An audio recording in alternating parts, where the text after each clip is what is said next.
And do you remember a column by Eric Zorn? How could I ever forget it? What was your reaction to that? I have never been pleased by that column because that particular reporter had never even followed the case during the course of the trial. And he was astounded at the verdict. And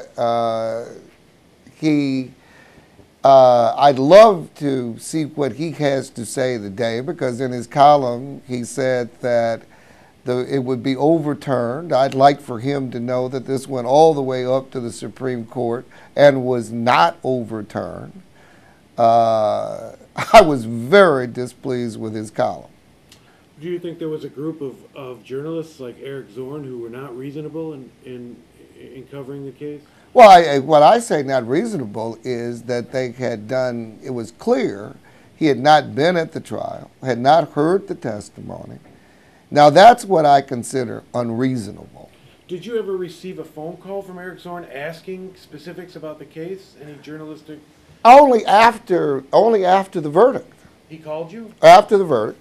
And of course, my position always is generally, because we had an appellate process, is to really, if you had been at the trial, I might have answered some questions right after the verdict.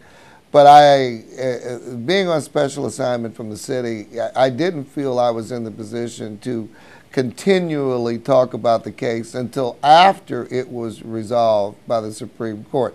I'd love to hear from Mr. Zorn now. Well, let me ask you this. So you have a case in which a guy's exonerated, and you essentially retry him in the civil case.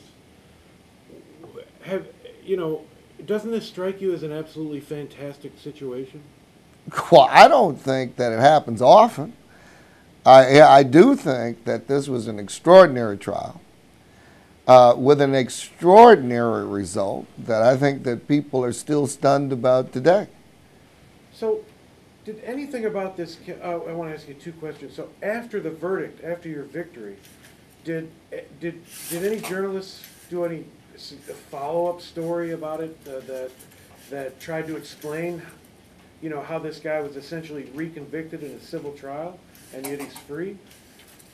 Not that I recall. Did Zorn ever try and write? I've never heard from Mr. Zorn again. I thought that maybe after this was all over that Mr. Zorn would call me, but he's never done that.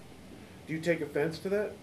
Well, no, I really don't take offense. It's, as I say all the time, it's all part of the process. But at one point in his article, he talked about encouraging Montgomery to file a lawsuit against you for defamation or slander or something. Well, and of course, all of this comes from a man who didn't even follow the trial.